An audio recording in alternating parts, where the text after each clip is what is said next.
welcome to the Mike on Much podcast. I am your host, Mike Veerman, and I'm here with my friend and trusted producer, as always, Max Kerman, as well as our pop culture aficionado, Shane Cunningham, and maybe for the second time in this podcast, or third, my brother, Greg Veerman.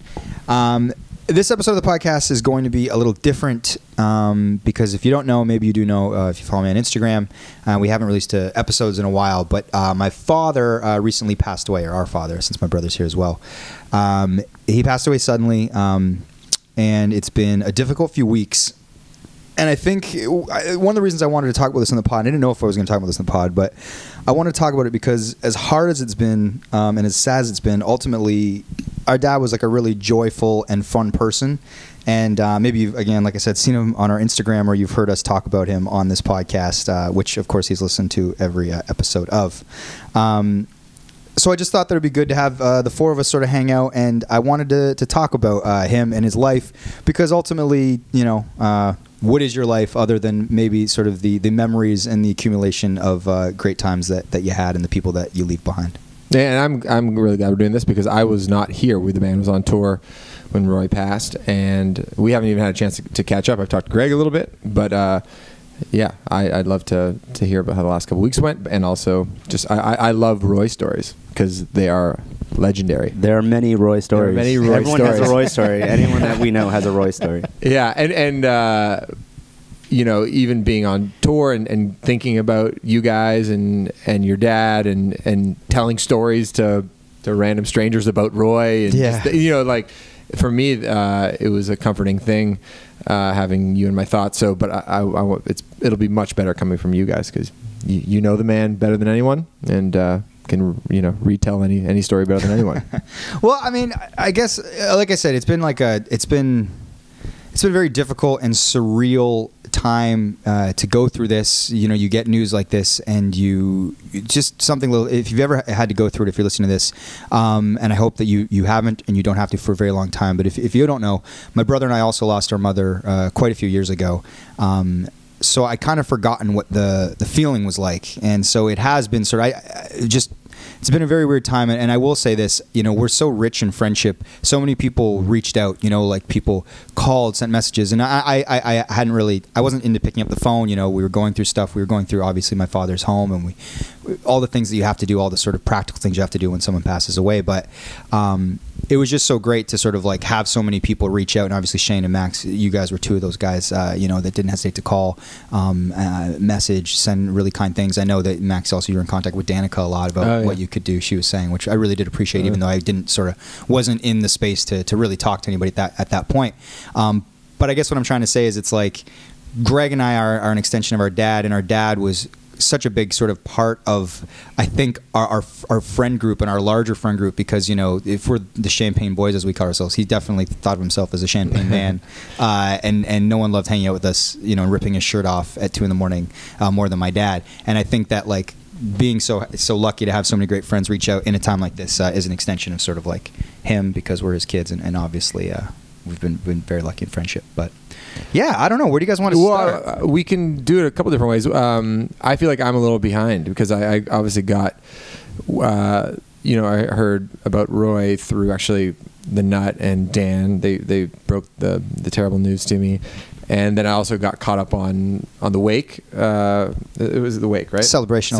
Yeah. And maybe we could start with just retelling what you guys said about Roy. And Dan kind of retold what you guys said about Roy, and then Greg went first. And then as he was walking off stage, he said, "Do you beat that, buddy?" Which I love. Which really says a lot about the Veerman's penchant for performance and really wanting to execute a good speech. Because if you know us, you guys take no greater pride than executing a funny speech in front of a crowd. Yeah. So yeah, how did that go? Well, I guess just to go back, because a lot of people were sort of asking about, like, you know, it's like, what do you do when someone passes away? And before we had the celebration of life, like, because my dad wasn't a particularly religious guy, and he didn't want like some big funeral or something like that.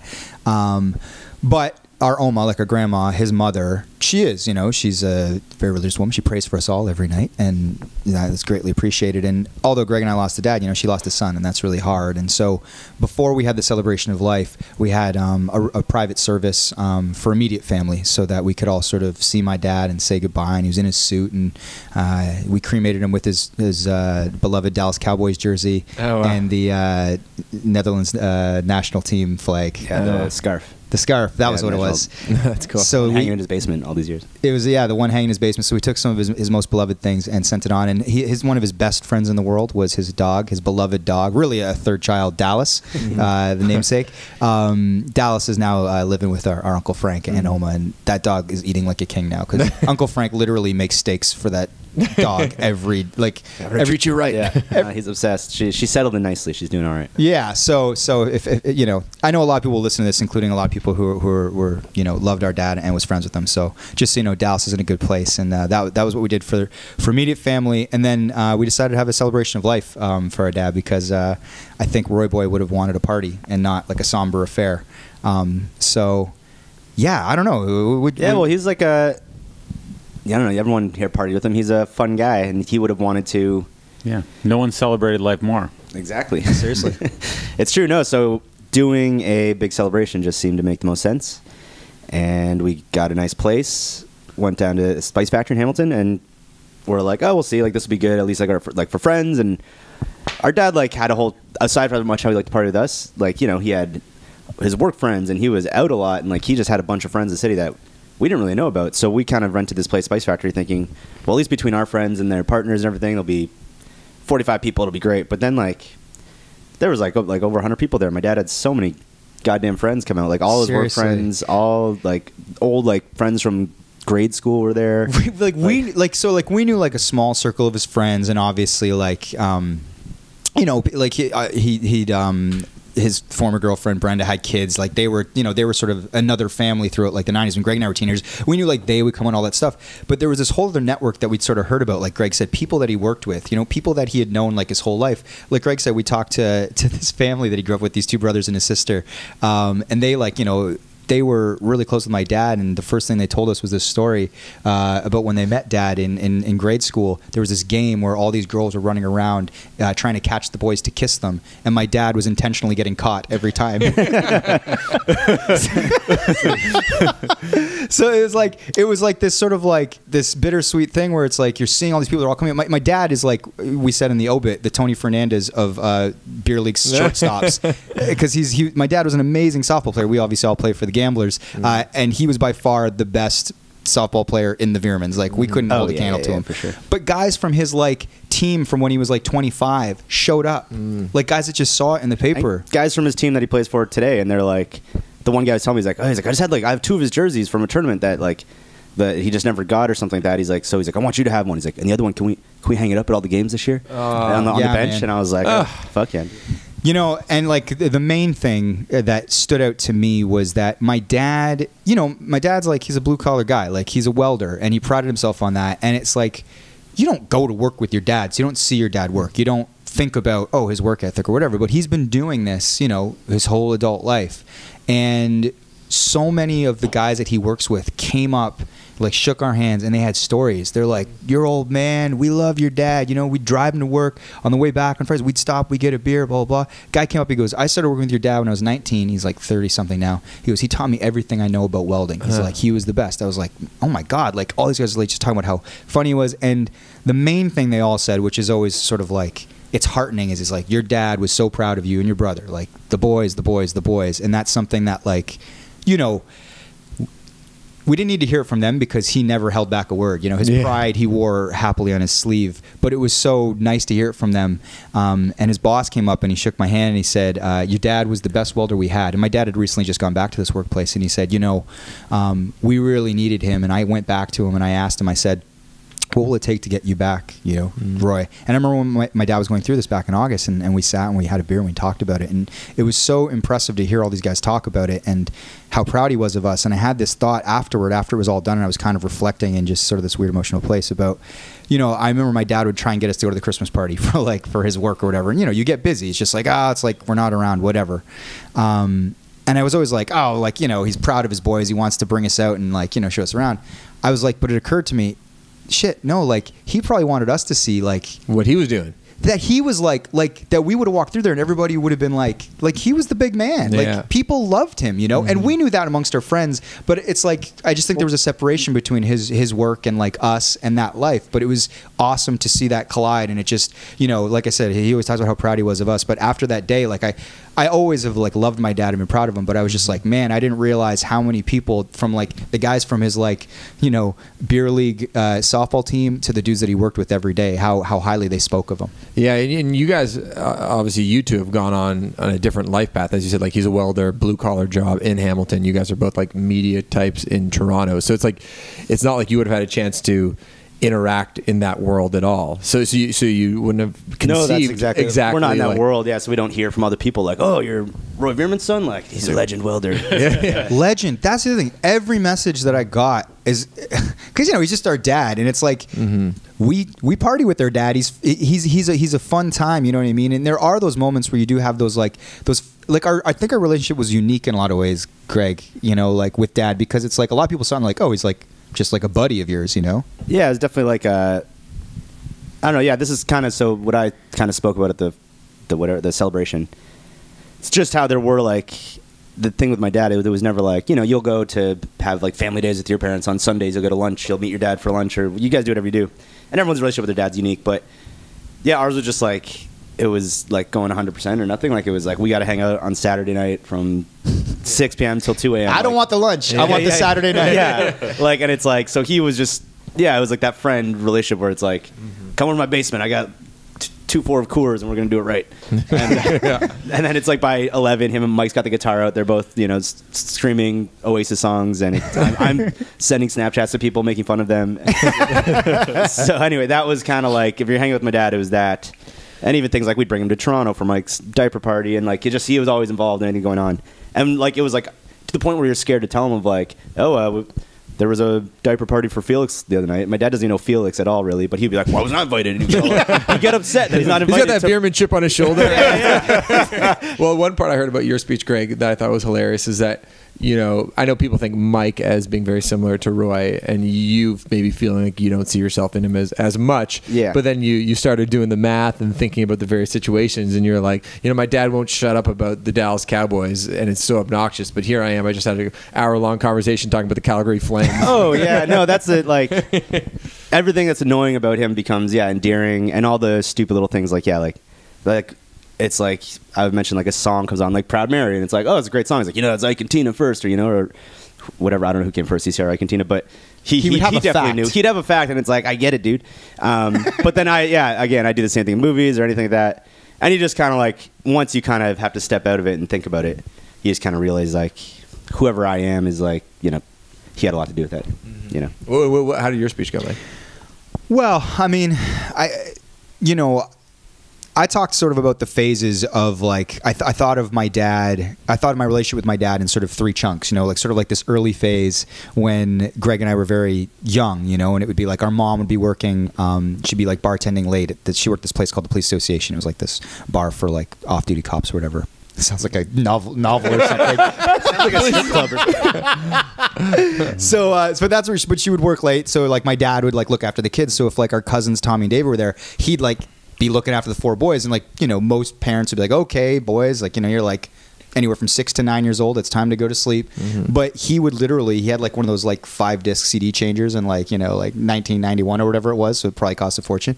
He would literally just rock the soundtrack to Cocktail, you know, and so we'd be like doing the hippie shake with socks tied around our heads, jumping on couches until we passed out.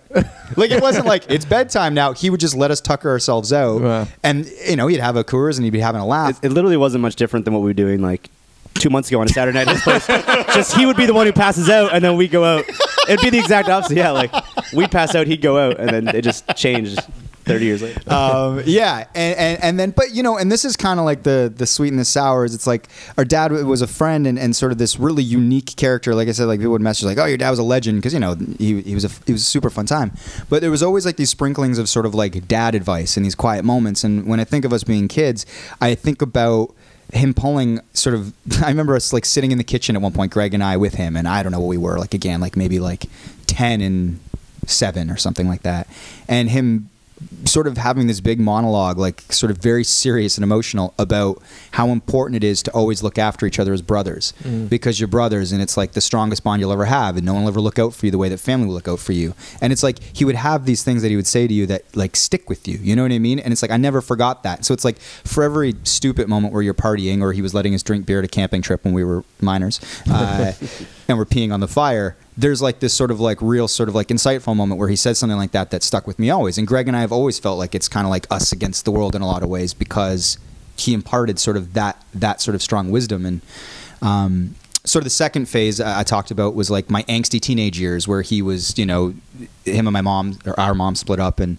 he was with Brenda. She had 4 children, and you know, we kind of blended families, and I talked about sort of like this sort of like separation of time and space with our dad, which was interesting, and it was kind of like it's always hard to meld families together. And I'd made a joke about how Greg was like, you know, you try to get attention when there's like 6 kids, so he was secretly smoking, and then my dad found his cigarettes, and then he did like a mini investigation where he's like, which one of my boys is smoking? But then before ever like figuring out the results, he just confiscated the contraband and kept it moving. It's like, I'll just take these and think about what you've done. It's like, all right, Well, I have a smoke. I'm just gonna go outside and contemplate this. So, but again, getting back to like, you know, him stepping up in sort of moments, like our mom passed away around that time, and Greg and I were, you know, we didn't know what to do, and our dad just sort of jumped in. Him along with Uncle Dave sort of took everything on, and when I was cleaning out his house, and Uncle Bob, yeah, and when I was cleaning out his house, Greg and I had to go through the house, you know, in these past few weeks, and that's a whole other sort of experience and weird and surreal, because you know he lived there, that was his home, and you know, I found the handwritten speech he made at our mom's funeral. Oh wow. Yeah. And I remembered thinking at the time, because Greg and I didn't actually speak at our mom's funeral, we were pretty young, and I was like, I remember it being a good speech. I remember thinking, man, my dad really stepped up in that moment. And so I was kind of hesitant to read it when I found it, because I was like, is it gonna, I don't know what it's gonna live up to the, yeah. It was fucking beautiful. It was amazing. And it was handwritten, like no computer or anything, only a couple little amendments. And I just sat there on his couch, sort of like in the afternoon while we were cleaning up the house, just like reading this thing. And I was like, man, I'm like, because him and my mom were best friends. That when he immigrated here from Amsterdam, she was like the first person he met, you know, in grade 7, I believe. And, you know, by the way, this is kind of like the roll of the dice as far as life. I know I'm going down the rabbit hole here. So it's like, you know, when his parents were immigrating from Amsterdam, they could have gone to Vancouver, Washington, like DC. Washington, D.C. or Hamilton, and they were going to go to Vancouver. And Australia was on the board too. And then they were going to go to Vancouver. It was set. But what happened was my Opa's brother, I think, called, or his cousin, and said, there's no work here, but there's a ton of steel work in Hamilton. So they came to Hamilton, and the first person my dad met was my mom. They met in like grade 7. And it's like that classic thing where if, you know, they go to anywhere that wasn't Hamilton, whether it's, you know, Australia or Vancouver or Washington, we're not sitting here together, guys. So I think I know a bit of your dad's story and your mom's story, and you guys growing up as brothers. But for our listeners, can you just walk us through just like a little Wikipedia version of the Veermans? Just because I think it's interesting. You know, they came from Singapore? My dad was born in Singapore. Yeah, walk us through that real quick. Just because I think it's interesting, and also, yeah, okay, you go, and then I'll chime in. Okay, on my dad's side, like our Opa and Oma, you know, they met in Indonesia, which was during the time of like the occupation with the Dutch, and so like they had these sort of mixed families. But then at some point they had to leave Indonesia. They got kicked out sort of when there was turmoil near the end there of the occupation, I believe. So they had to light skinned. My Oma was very light skinned, and her family, her dad was French, I believe. Yeah. And basically they, like, when the Indonesians were taking back the country, or they come and they were basically like, she'd come home from school and there'd be like signs written like "Get out," and people would like, she would be like, there'd be like a gun in her face and stuff like that. And she had a small Roy Veerman. She was pregnant. Not at that point. She was pregnant. So his two older brothers were born, and then so they have to leave while she's pregnant. And on the en route to Amsterdam, where they're going to live permanently, ostensibly, they have to stop over in Singapore and be born. This is another classic like dadism. He always told us he was born on a boat passing Singapore, which is far more dramatic. Like I always pictured my Oma like on the deck of the ship, being like, ah! and my opa like taking buckets of water and throwing them out of this boat. Like it was so dramatic the way I pictured it. When he's like, I was born on a boat. It turns out I like asked my oma, and she's like, no, it was a hospital in Singapore. Then we moved on to Amsterdam, and so that's where I believe he lived for the first like 12 years of life, 7 years of his life. Well, yeah, whatever. So, and my oma in Indonesia was like, they had servants. She was living the good life. She did not change either of her 2 kids' diapers ever. She didn't cook anything. She didn't have to do anything. And then all of a sudden they got booted from Indonesia. They went to Amsterdam. She had this baby on the way to Amsterdam. So also she had 3 kids, and she had to like teach herself how to do everything because there was no more money, no more anything. So just her and my opa, her with kids, and just in this flat ass Amsterdam. She's used to be in Indonesia with all these like beautiful mountains and greenery everywhere. So anyway, so she said she was very depressed for like the first like year of Amsterdam. Oh, yeah. Like, it sucks. Yeah. So yeah, they were in Amsterdam for 9 years. They came to Hamilton in '67 because my dad always made the joke of like, yeah, Leafs haven't won the cup since I've been here. He's like, I'm the curse, and they might win it this year. Fuck. So, yeah. That would be something. Year, yeah. Oh, geez. Yeah, and then so we met my mom. My mom was an army brat. Our grandpa, who we never met, our grandpa or our grandma were both passed away by the time Greg and I came around. And he was stationed all over. And then they eventually settled in Hamilton, which is where my dad and my mom met. And yeah, I think. And they met in grade 7. What and how they were young when they had you two, right? Or relatively young. Yeah, relatively young, like not really 20. Well, yeah, maybe not for that. Yeah, time. they weren't like teen, like pregnancy or whatever. Although I'm shocked because like 24 and 27. they weren't the most responsible people. But I think mom was like 24, 25 when she had. Oh, okay. So not crazy. Nah, not crazy young. So yeah, they had us, and yeah, they were just like East End Hamilton kids. Went to Scott Park. Shane just spilled some Pabst. Sorry. We're also, for the listeners, having a couple. My dad loved the Coors Light, so we're sitting in my apartment recording this right now and drinking some Coors Light. I need Coors Light to sponsor the pod. That'd be nice. That'd be nice.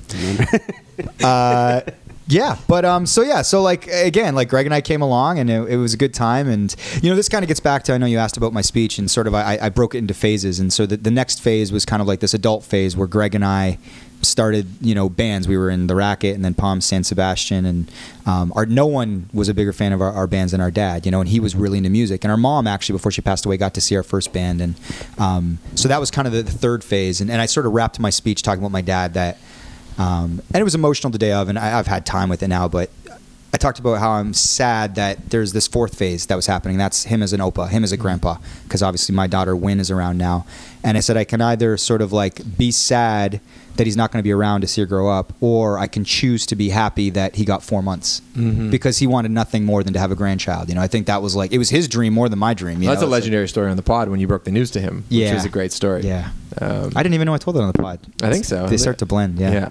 I don't remember that either. It's a great video. Really? Oh. Did I? Maybe I told it to you. I think I've shown. Maybe I told it on. I think you told it on the pod. Yeah, I think I did. Okay. I'll go back and listen. If not, I'll tell it another time. But yeah. So anyway, you know, and that was kind of like the thing where it's like, you know, it was. Yeah. I mean, I talked about sort of my relationship with my dad and sort of like what he meant to me, and throughout those phases, you know, like, I know we keep presenting him as like a good time party dude, and honestly, that was a lot of who he was. But there were also lots of quiet moments where he helped me through, you know, a breakup or something like that. And also really, really quick and really smart. And for me, as like someone who grew up pretty middle class, you know, teacher, mom, and social worker, I always marvel, and I hope this doesn't sound condescending at all, because it's not. It's a true. It's a true, how the other half lives. Yeah. No. I say this to anyone who'll ask. It's like between like you three and Dan Hamilton. It's like, you know, it's like, well, you three hardly graduated from high school, and you're the 3 smartest guys that I know, right? And so it's just like, I always wonder where you're. No hyperbole at all. No, it's true. No, it's really true. No, and that's why we do stuff together, is because I'm in awe. You know, I really admire what you guys, you know, bring to this world, and I always wonder like where that comes from, where that active mind comes from, and I wonder that with any of my friends. It's like, you know, Sean Dawson, you know, he's so quick. Okay, well, where does that? His mom is wickedly smart, or my friend Matt, you know, okay, his parents are like this, and so I always wonder, you know, and I see a certain quickness to Roy and a certain flair for storytelling that Roy had. But Greg, am I getting this wrong? Did you tell me he was really good at math and just like didn't give a fuck? Or oh yeah, that's the kind of thing that like blows my mind for a guy who's just like, you know, who was like a welder, and his kids didn't even hardly graduate high school. It's like way smarter than like anything I could possibly do, even though on paper it looks like, it would have turned out a different way. Yeah, he's like, yeah, he was like a super smart guy, and that was always like my Oma's big heartbreak was like she'd go into the principal's office. She was there a lot when my dad was because he was always getting in trouble, and like in high school, like the principal was like, like Roy, he could have a DR in front of his name or something like that. Like he should have a DR in front of his name. He could be a doctor if he could just like pull it together and like. And that my mom always tells us, she's like, the principal told me. The principal at Scott Park told me he could have had a DR in front of his name. I love that. Yeah, she's like, I don't know what happened. My dad is too busy chasing girls and partying. So.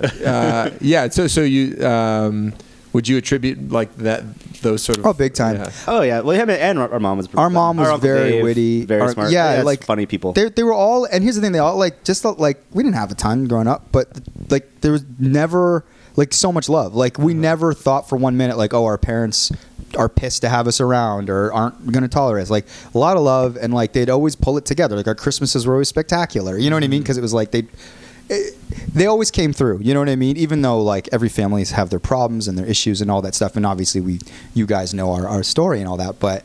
Yeah, I mean, like 100% it comes from them, I think. And Shane talks about this a lot, sort of like the idea that like whenever, and Greg kind of referenced this in his speech at the Celebration of Life, it's like anything you see that's kind of annoying in your parents, it's because it's a mirror back on yourself. Like you're like, oh man, like I am like my dad or my mom, and it's like, I think those things might seem sort of like, you try to distance yourself from those things when you're younger because you want to be an individual or because whatever hangups you have. But as you get older, I think you can recognize them and go, oh man, like I'm glad I caught that piece of that. It's funny. I was with Dad too. We were talking a lot about how just because a lot of our friends were super affected and would like call us, like just anyone I talked to is just so like shocked and hurt and like sad about it.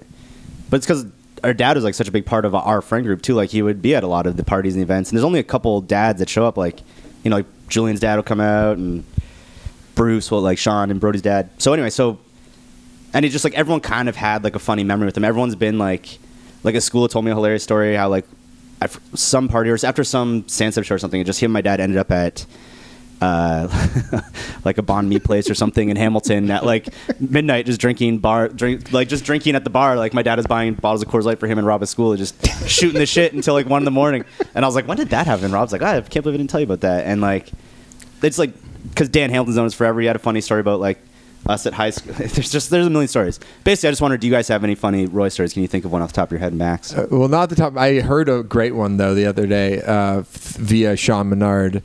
Who told Dan, where basically Roy Boy came to, I think, a baseball tournament that Greg was playing in. Oh, yeah. And he parked himself kind of at the end of the stands with his own folding chair. Tell me if I'm getting this wrong. He took off his shirt to get his tan. He had a cooler of How old beer. was Greg? No, I was like, if this was like Little League? Yeah, like Pee Wee or like whatever. Yeah. I was like 10 maybe, and yeah, he was lawn chair with like a mini cooler that could hold just a 6-pack of Coors Light. Yeah, and he didn't seem to be that interested in the game because he was getting a tan. But then a foul ball came and hit him right in the chest. He wakes up, picks up the ball and rifles it as a strike right back to the pitcher. Yeah. I was like, that's amazing. It was just that thing where every kid was like, whoa, and I was like, Dad. So, yeah, that's a funny one. Shane, yeah, I'm like so ruined right now. I'm so upset. Oh my god. Well, Shane, like our dad, as someone who hung out with us a lot too, loved all our friends as much as we all love each other. But that was the thing. Going through his stuff at his place, it was like he has this like manila envelope of pride, and it's a bunch of like Mike and I like. Anytime we made the paper or did some shit. Every clipping. Every press clipping. Yeah. But then he also had like newspaper clippings of like Brody's hot sauce in there. Like any of our friends, like Brody's Sean hot Menard, sauce. for the Carter Effect. All of our friends, he had like into the fridge stuff. In a box Arkells. And he also still had like a pristine DVD copy of Shane's Much Music video, VJ Search. He did. He did. From like 2000, whatever that was, like 5 or... Which I didn't even make like top 40. No, but it was a good video. Yeah. He held on to it. So he loved it. But yeah, it's just so weird because it's not like a friend's dad died. It's like a friend died. Yeah. And I just wish I could speak on it better right now, but I can't. It's okay, man. It's all right. Talking to you today, Shaney, like I said, like this happened a few weeks ago, and I've just went back to work yesterday, and Shane and I talked a lot today about Dad, and it was Shane, he just had a lot of nice things to say because they were friends. It wasn't like he said, like it wasn't like a dad. Like I'll let Shane speak to it when he comes back if he can. But I think that they were buddies. They messaged. Didn't my dad send you like I was actually just gonna look at my phone. He suggested that you do a cover on tour or something like that. By the way, I think that the thing about passing away that's so sad is it's like, man, they always say like, give them the flowers while you can still smell them. Like you guys did that tribute in Philly where you did Proud Mary. Mm-hmm. That was so thoughtful. When you sent that to Danica, or you sent it to me and Greg, I think we were together, and I had no idea. First, just I don't know if you wanted to, think about that at the moment. Or no, totally, man. She said the boys are together. Send it to them now. They'll love it. And that's why I said it. Yeah, I will say that going through this sucks and it feels surreal and it's like a movie when you're going through your father's stuff. But I mean, you and I got to spend basically like 2 weeks together getting all the affairs in order and everything. It's true. Yeah, that was good. Mike did bulk of the work. Shoutouts to Mike. Dan said that you really stepped up. Yeah. Dan was giving me full reports on how everything was going. I imagine the logistical shit. Is that I'm curious, like, is that just annoying to have to deal with? Like, shouldn't there be like a service that could fucking do it? Well, I mean, listen, was it cathartic on some level? I have a lot of thoughts. Well, it's kind of a bit of everything. I think death is big business. I think that it's like they know that people are grieving. They know that you're making quick decisions. Everything costs a lot of money. Like I said, we had our father cremated, and just going through that whole thing and getting a casket so we could do the private service with my Oma, and it was a lot. And I don't know, we'll share this story, but we're sitting in the office with the guy at the cremation service, and he's breaking down all the numbers. And Greg, this is like second day, and like I'm pretty devastated, and Greg and I are just sitting there. It's like you're in a fucking weird movie, and this guy's talking to us, and he breaks down the numbers, which are not low. And then Greg goes, he waits a beat and he goes, "Hey, I'm just kind of curious." He goes, "What's the take home on something like this?"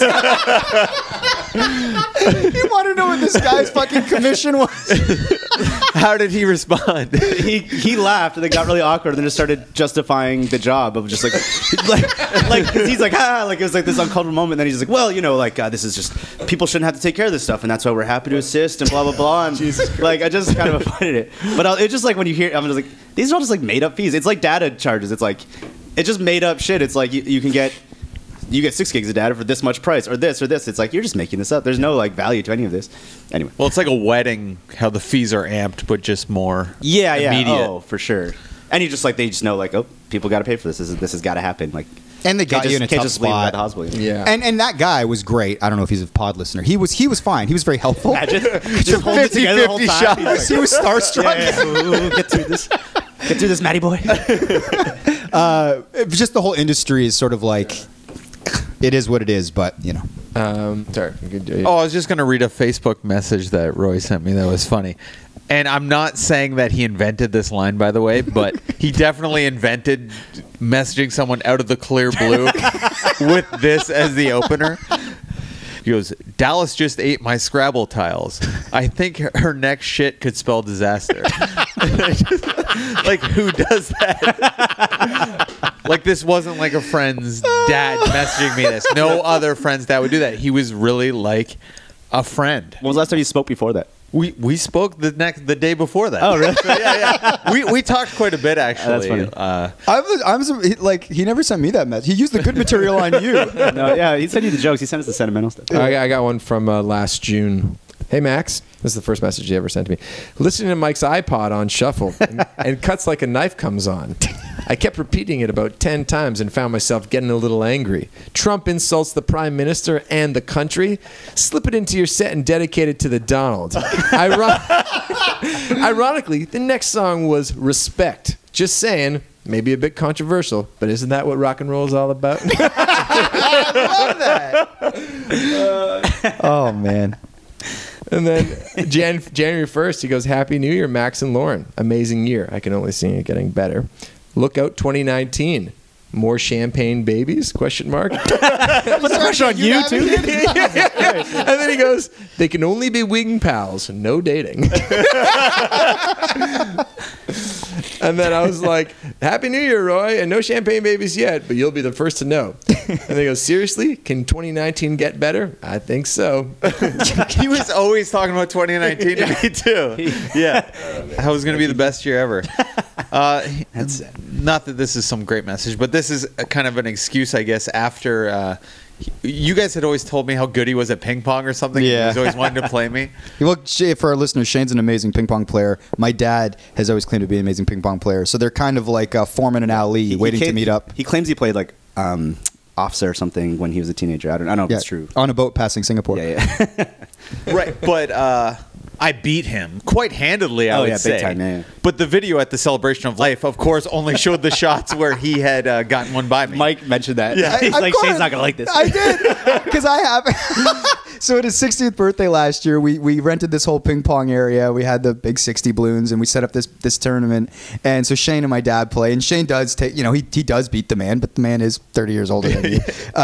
And I took video of it because I wanted to get these great slow motion shots. And in only 2 does my dad win the point out of like 11 videos, but it was a tribute video to our father played at his celebration of life. So of course we're going to take the point that he beat Shane on like a great serve. Only 90% of my tears were for Roy. See that? I just slow motion the ball passing the paddles. So when Greg was cutting the video, I was like, use it, and then I was like, he's not gonna like that. And honestly, in the room, packed house, the video is playing. The song "Angel" by Jimi Hendrix is playing. Which I heard was requested. It was. My dad said he always wanted that played, like at funeral, celebration, life, whatever. And the whole room's watching this video. It's a very beautiful moment. And the minute like Shane misses the point, I just hear from the other side of the room Shane cackle laughing. Well, it's a funny edit. Yeah. Well, it's funny with that video. Just in a side note, because afterwards I went and Mark Myers was there, and then I was talking to them, and they're like, Menard's like, great video. Myers like, good. I'm like, yeah. I was like, I don't know if I nailed the end. And Myers like, yeah, I noticed. Didn't really nail the ending. Like, just like the cuts were a little off. Music cues. No, I know. And I was like, yeah, you're right. And then I told Mike later, and I was talking to Myers, and he was like, yeah, he's like, yeah, I noticed that. And then Mike's like, fuck that guy. We're at Boston Pizza till like 1 a.m. yesterday editing it. And I was like, true. But it just kind of reminded me of our dad. There's a funny story where we tried to tell him this, the owl joke. Oh my God, that's a classic. So you want to tell us? No, you tell it, but just wait. Just before it gets into the owl joke, just the day after that ping pong game, your dad messaged me first thing. He said, "Shane, I'm aching from head to toe," like an excuse for losing. Thanks for the games. Love table tennis. My younger self would have given you a better go. Kiss Alex on her belly. All the great things have happened to you since you met her.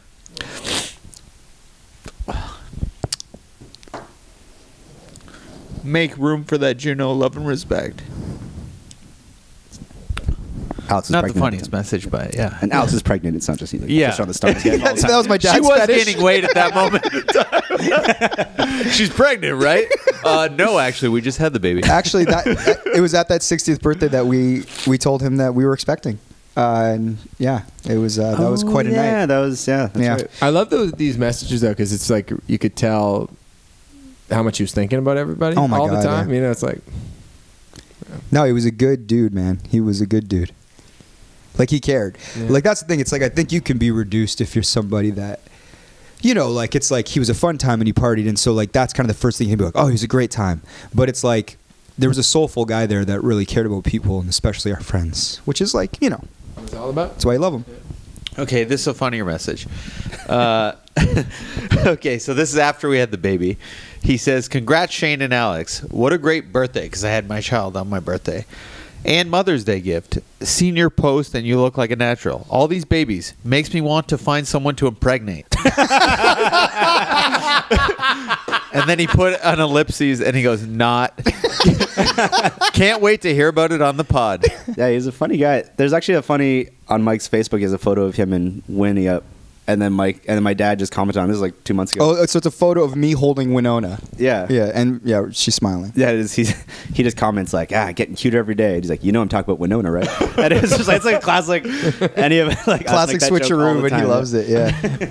But not many parents can do a good switcheroo. No, I know. That's sure. like ahead of his age. But it's just funny too, because like for coming from a dad, because the dad could think like, my son's getting cute every day. I don't know. It's like there's so many like layers. It was funny.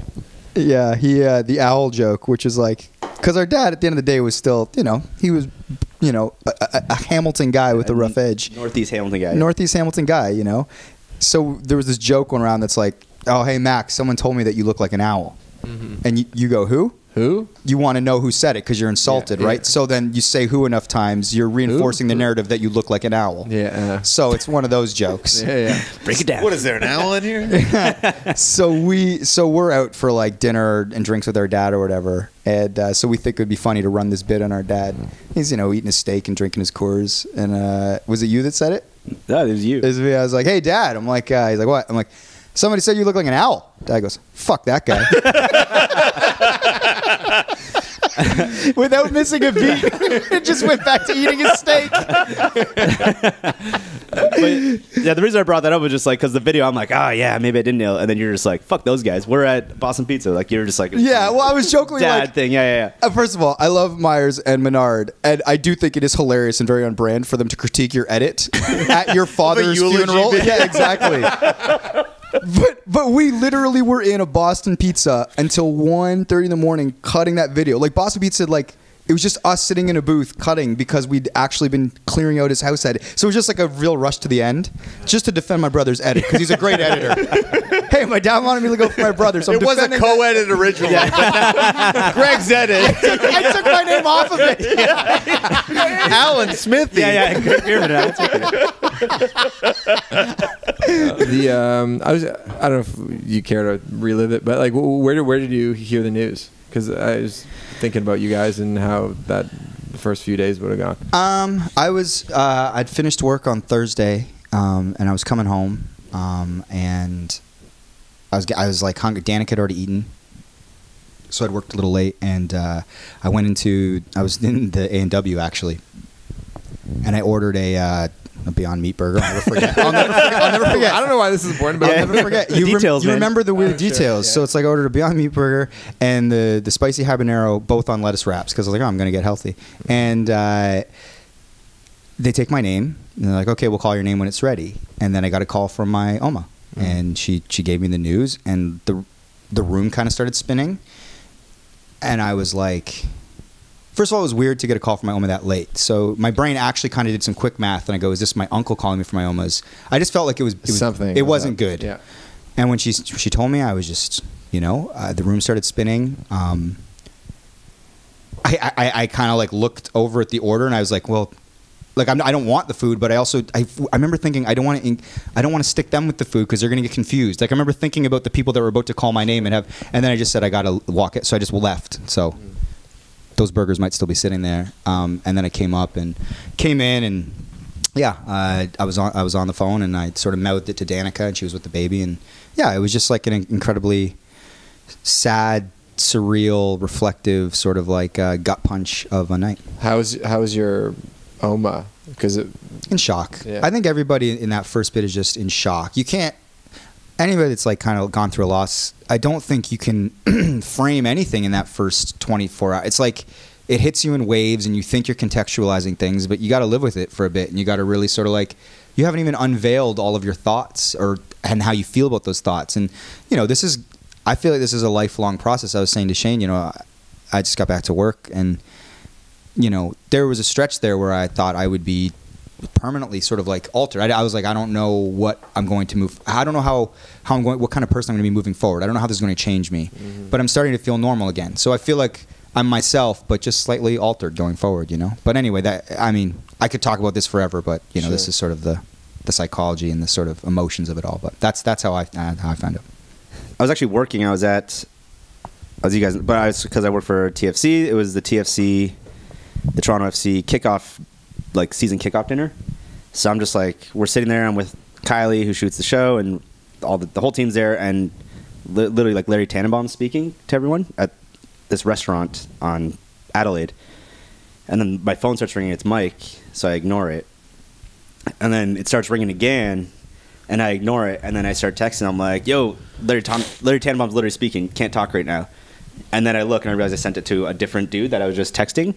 But it was a guy I don't really know who I was trying to get to shoot something the next day for TFC. And then I was just like, haha, I meant to text my brother. He's like, okay, I was going to say like, cool, bro.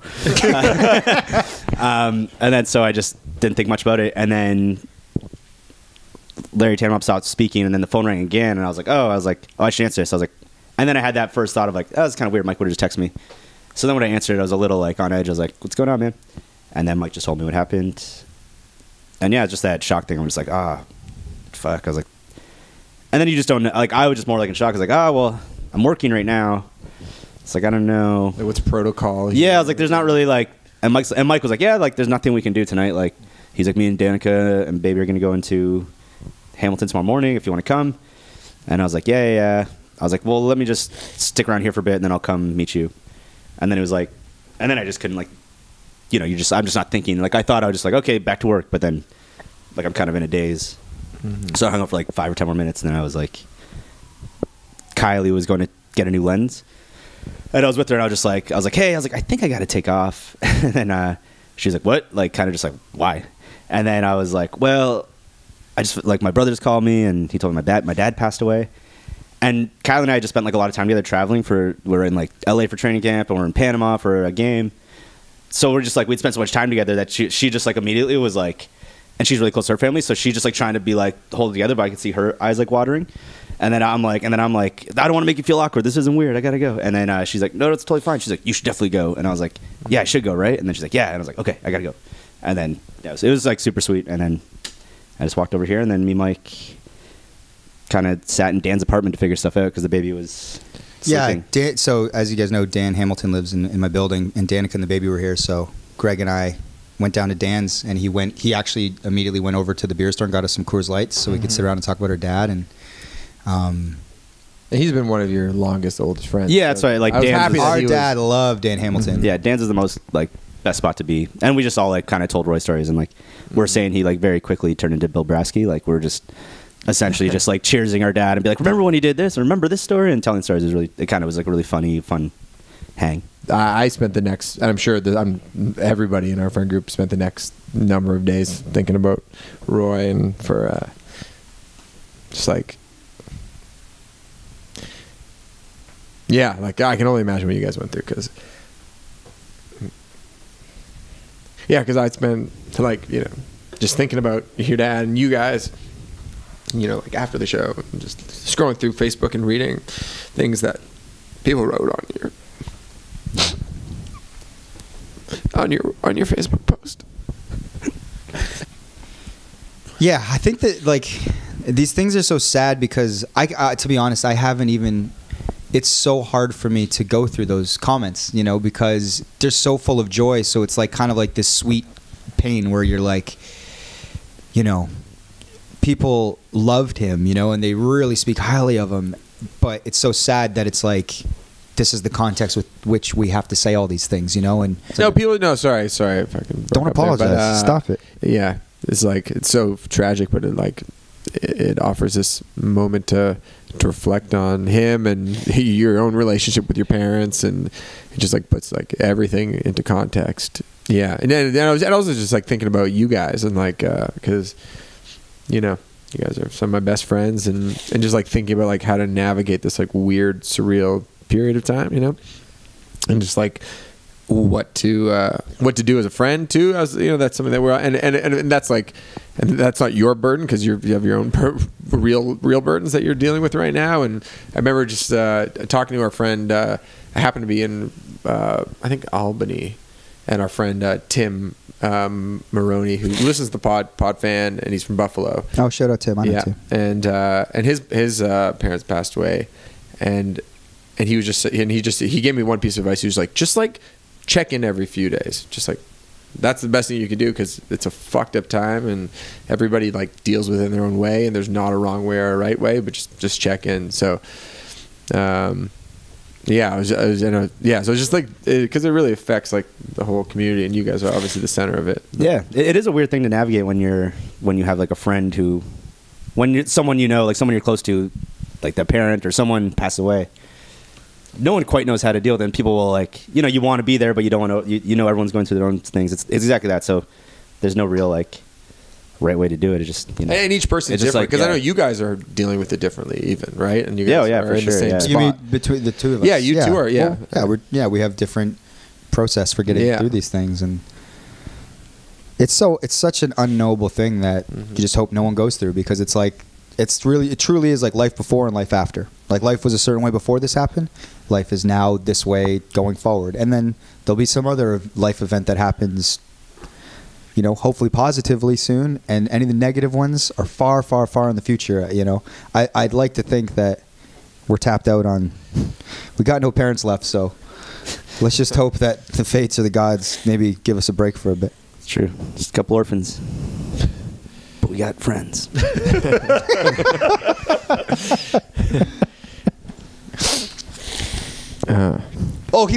the other thing. He fucking was obsessed with everything that Greg and I did, obviously with the band and the bands that we were in. But also, like when we did the show Disband, that's how we got a record deal. We were in the basement, like we rehearsed. That was his basement, you know. Like that was a great time, you know, when he was with his wife Christine. Like that was a really, really fun time. But that extended to this podcast, you know. Like I think one of the reasons he felt like he knew. I mean, obviously, spent a ton of time with you, Shane, over the last decade and a half. And Max, he knew you from spending time with you. But I think it's like he listened to every one of these episodes. So you know people, you know what I mean? And so that extended to the TV show. And no one had more opinions on the fucking TV show than my dad. Like, I saw him after the show came out, and he binged all 8. And he's like, oh, they're giving you a fucking season 2. He's like, I can't see why they wouldn't give you a fucking season. He's like, no, I'm not even thinking that way. They're giving you one. 2019 is going to be great. Yeah, But like that was him. everybody is proud of their kids, but no one has been so unapologetically proud the way Roy was. Yeah, like man. he would just throw it in your face how great Mike and Greg are. About everything. He would throw it in our face too. He'd be like, "Dude, chill out. I get it. Like stop, don't slobber kiss my cheek and tell me how proud you are of me." Yeah, like some parents are too proud to be proud. You know what I mean? Yeah, I But do. He didn't give a shit. No, and yeah, it was. But yeah, I'll miss speaking that of look. which, here's a message he sent me shortly after the Crave show was released. He said, "Hey Shane, great show. Wishing you and yours a very Merry Christmas, and if possible, a better year than last year. Oh yeah, by the way, Alex is funnier and way better looking." Because Alex was, of course, part of the Crave show. She was in and the he's speaking the truth. Like, you know, he didn't walk on eggshells around me. And then he goes, "Hey, I'm just being honest." I said, "Haha, I know. Humor was all I had on her, and now she's even better at that." He goes, "I think the show is going to work. Looking forward to another season. More Alex shit, dude. Lucy is even funnier than you." Just turns into a roast. And then Happy New Year. And then I said, "Ha ha ha ha," because I didn't know what else to say, because I was quite mad at the time. And then he said, "Lots of love to you and your beautiful ladies. Hang on to that. Blow up 2019," which of course was his whole thing. That the next year is going to be better than the last. Which was his outlook, man. Yeah. He was a positive person, man. And I said, "Same to you and your beautiful boys and granddaughter. Thanks, Roy." And that was our last interaction. Yeah, I guess I'll sum it up. I don't know. Should I read the obit or? Sure. Yeah, I'd love to hear that bit. Did you not read it? No, I didn't know. No. My sister was like obsessed. She's like, "This is the best thing best obit I've ever seen." She goes, "And it was all Mike." I go, "I guarantee you Greg had a hand in that." She goes, "No, I know it was all Mike." I go, "I bet you Greg had something to do with it." What is And then up? she's like, "Shane, you were right. I walked up to Mike and he gave Greg credit." Seriously, at the celebration of life, she beelined to me and said exactly that. And I was like, Yeah. seriously? I'm like, she was so obsessed with you being the sole writer for some reason. But so there's just, again, I keep going back to process and things you have to do. And so like my dad's, you know, brother Jeff and, you know, our Oma, they were like, "Oh, so are you going to put it in the paper? Are you going to put it in the paper?" You know, and it's like, oh, right, that's something we don't think about. We're not at the age where you like look at obits or you would ever think that that's how you would find out somebody passed away. But for people of a different generation, that's something you do. So like, I guess we're going to have to do this thing. So we were like, what do you want to write? Like, our dad was like a fun, like you heard these messages, like he didn't take life too seriously and had sort of like a lot of love in his heart. So we sit down, we're just like, let's just like write an obit that looks like an obit, but we feel like is in the voice of our dad. Yeah. So Veerman, Albert Roland, Roy. Rocked off this earth suddenly at home on February 20th, 2019. Born to Trish Veerman and the late Johannes Veerman, passed away in 1996. He was in his 61st year. Dashingly handsome father of Mike, Danica, Greg, and his beloved dog Dallas. Cherished Opa to baby Winona. Dear brother to George, Jeff, and Frank, loving uncle to Sarah, boyfriend Andrew, and Mitchell, girlfriend Laura.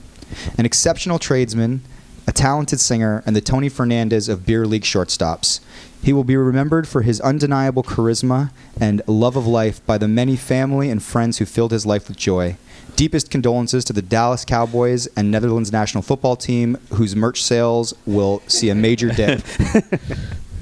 A celebration of life will be held at the Spice Factory, etc., details and all that stuff. But so No, that's an awesome obit, and it stands out because there is kind of an obit format, right? That gets a little boring. Yeah. Oh yeah. Kind of went like half and half.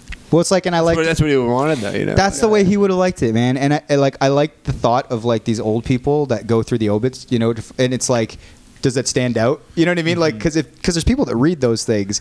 Anyway, I everything that I think we did release these last couple of weeks was just like, would our dad have wanted this? You know, if, like Greg said in his speech, like, I don't know what happens when you die, but he hoped that our dad was in that room at the celebration of life, and I hope that he would be, you know, proud in passing as he was in life of the job we did. But yeah, I don't know. Anything else, boys, before we sort of wrap it up? No, I have a story thing, but it's like not appropriate for the pod. It was just Go for it. Yeah, you can beep it out or not use it at all. But it was just there. I believe it was after a like we did a pub crawl and he came along or something. And then, because I know he was putting his shirt on at the time, so it must have been like the last bar where we had taken our shirts off. It was a 5-star. Yeah, and then Alex was my designated driver. Like my wife was coming to pick me up. And I see Roy, and he's like, look at, because you guys went to Absinthe or something. He's like, I'm going to go to Absinthe. I go, Roy, we're going to drive you home. And he's like, all right. And he just like, first offer, he hops in the car. And then the whole ride, he just told us, because he was newly single at the time, how this woman, 30 years younger than him, was trying to seduce him, and he wasn't into it. He's like, I can't do that. And he's like laying out all the reasons why he shouldn't sleep with her, but humble bragging. Like, but yeah, I'm not sure. Oh, he told us those stories too. Oh, okay. He's like, yeah. Oh my God. Yeah, and I guess lastly, to wrap all this up, I mean, we had all these photo boards that Danica and her family, they were amazing. They did all the food and everything, and I know it's not like an Oscar speech, we have to thank people, but I would have been fucked and we would have been lost if they didn't help prep everything throughout those 2 weeks, man. It was huge, and obviously we have a young baby, but they were huge. And it was so amazing to look at these massive boards with all these photos of my dad's life, and I'm like, fuck, man. I'm like, if those photos aren't an indication of like a life well lived, like, it was fun, you know. I think he had a really fun time. And another thing that was massive is, like, I've talked about this already, but Greg and I, you know, we had to go through the house and clean it out, and our cousin Sarah and her boyfriend Andrew and our Uncle Jeff and Aunt Nancy, they were there every day that we were there helping us, and there's no way we would have been able to do that with them. And the Champagne Boys, there was a lot to move out of there, man. And there was, yeah. Actually, Rob at school and I got into a fight with the workers at the dump. City workers. We were like 5 minutes to close, and they said they're closed, and Rob was screaming at them. Yeah. And they had no heart. They wouldn't let us dump. So yeah, I just, you know, it means a lot that people really came together, including all of our friends and everybody that said a kind word on Instagram or Facebook or anything. Really appreciate it. I think the thing that I'd like to finish on, Greg, unless you have anything else. No, you take it home, buddy. 2 things. One, like, get your heart checked. Seriously, like, it doesn't take long. Go to a doctor. It's not something that we ever talked about. I don't know if my dad went to the doctor often. I don't know, but I think if he did, this could have been avoided. I don't know, but I just think people need to go because it's something that I don't even think about, and 60 is too damn young to pass. Lastly, we talked a lot about, like, my dad being hilarious and you know, enjoying hanging out with the boys and sort of living a really fun and kind of unconventional life. But the thing that I remember a lot, and I talked about this at the Celebration of Life, is that the last time that we hung out was we went for lunch just to, like, I think 2 weeks before he passed away. It was me and Greg and Danica and Winnie, and he came out here to Toronto, and he had a little present for Winnie, and I remember he come walking up from the bus station with this this little bear toy that, like, you press and it's like, hi, I love you, and then it, like, walks around and shit. But it was so funny because we got it to do it here, and it scared the shit out of the cats. Like the cats scattered, and we just were laughing so hard, and he was saying with the babe. But I have this video that I posted on an Insta story back like that day actually, and these photos, and we were hanging out, and he's just sitting with Winnie, and he's got his steak, and he's so content, you know. He's not like, it's not shirtless Roy at 5 Star at 1:30 in the morning. It's like, it's Oprah Roy, and it was like the sweetest thing. And he was always getting on us to like start a little bank account for Win, because he wanted to put, you know, a little bit of money in every paycheck. And it's like that's his essence. That's like how thoughtful he was, and that's who he was. So when I think of him, I'll think of that last time, because it was the best. I think that's how we'll wrap this up, and just I don't know, guys. I guess we'll have a drink for Roy Veerman. Let's do it. It was a life. Should we throw to the guest? Carrot Top? No.